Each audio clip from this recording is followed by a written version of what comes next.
आज मुख्यमंत्री डॉक्टर मोहन यादव जी की अध्यक्षता में कैबिनेट की बैठक संपन्न हुई। इस बैठक में माननीय मुख्यमंत्री जी द्वारा कुछ महत्वपूर्ण जानकारियां दी गई। उनमें महत्वपूर्ण रूप से जो बदनावर से 4 लेन टिमरनी थानला के पास आदिवासी अंचल में दिल्ली मुंबई एक्सप्रेस वे 8 लेन को जोड़ने के मार्ग की केंद्र ने स्वीकृति दी है और यह 3600 करोड़ की 3839 करोड़ रुपए की लागत से 4 लेन सड़क बनेगी, जो औद्योगिक व वित्तीय व्यवस्थाओं के साथ में सिंहस्थ के समय पूरे गुजरात और राजस्थान से एक बड़ी कनेक्टिविटी का आधार भी बनेगी। यह एक महत्वपूर्ण सौगात प्रधानमंत्री नरेंद्र मोदी जी के नेतृत्व में केंद्रीय कैबिनेट ने मध्य प्रदेश को एक बहुत बड़ी सौगात दी और जिसका 2027 तक ही 27 या सिंहस्थ के पहले तक निर्माण पूर्ण करने की इसके अंदर प्रस्तावना भी दी गई है। इसी के साथ में माननीय मुख्यमंत्री जी द्वारा एक महत्वपूर्ण जानकारी दी गई है। वह जानकारी है जल महोत्सव की, जिसका आज एमओयू केंद्र सरकार के साथ में भी हम लोग कर रहे हैं और यह जल महोत्सव 8 मार्च से 22 मार्च तक अलग अलग ग्रामों के अंदर मनाया जाएगा और इसके माध्यम से जो जल संवर्धन की या जल की हमारी जो उपलब्धता सुनिश्चित होती है, हर घर में जो नल दिया जा रहा है, हर एक पंचायत में 2-2 गांव को चयनित करके उनमें वहां के वालमैन से लेकर के सभी कर्मचारियों को पुरस्कृत सम्मानित किया जाएगा। यह जल व्यवस्था और उसका प्रबंधन सुनिश्चित रूप से हो, इसके लिए एक नई परिकल्पना के साथ में इस कार्य को प्रारंभ किया गया है और उसी के साथ इस वर्ष ग्रीष्म ऋतु में जल गंगा अभियान का भी शुभारंभ किया जाएगा 19 मार्च से गुड़ी पड़वा क्षेत्र प्रतिपदा से। तो यह जल गंगा संवर्धन अभियान पिछले वर्ष में भी करीब 86,000 से अधिक खेत तालाब, 553 अमृत सरोवरों का निर्माण और भूजल संवर्धन के लिए 1 लाख कुओं का पुनर्भरण का कार्य प्रारंभ किया गया था और शहरी क्षेत्रों में 3300 से अधिक जल स्रोतों का पुनर्जीवन किया गया था। तो इस वर्ष भी यह जल गंगा संवर्धन अभियान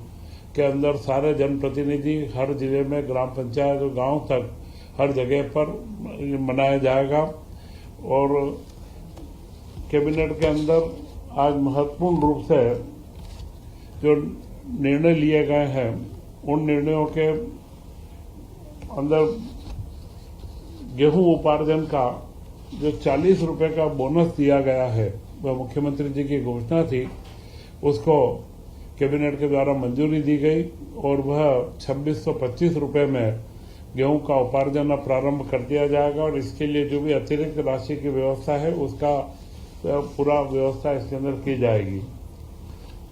इसी के साथ उज्जैन में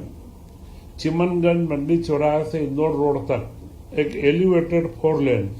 सिंहस्थ के अंदर व्यापक सुरक्षा के व्यवस्थाओं का निर्माण करना और उसी के साथ में अन्य सुविधाओं के साथ में महाकाल दर्शन व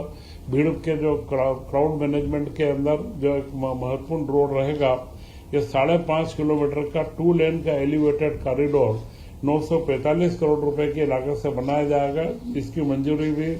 आज दी गई है। रीवा जिले में पनवार माइक्रो सिंचाई परियोजना, जिसमें 7,500 के करीब 7,530 हेक्टेयर भूमि में सिंचाई होगी व इसमें करीब लागत 228 करोड़ रुपए की है और 37 ग्रामों के अंदर इसका फैलाव रहेगा। इस परियोजना को आज स्वीकृति दी गई है। इसके पूर्ण होने पर रीवा जिले में जो उपलब्ध कृषि भूमि है सिंचित योग्य, उसमें से 92% सिंचित इलाका बन जाएगा। यह एक बड़ी महत्वपूर्ण रीवा क्षेत्र के लिए उपलब्धि है। इसी के साथ लोक निर्माण विभाग के विभिन्न परियोजनाओं की निरंतरता, करीब 4,525 करोड़ की परियोजनाओं की निरंतरता की भी स्वीकृति आज दी गई है। तथा इसी के तहत अन्य कार्यों में जो स्वीकृतियां दी गई है उसी में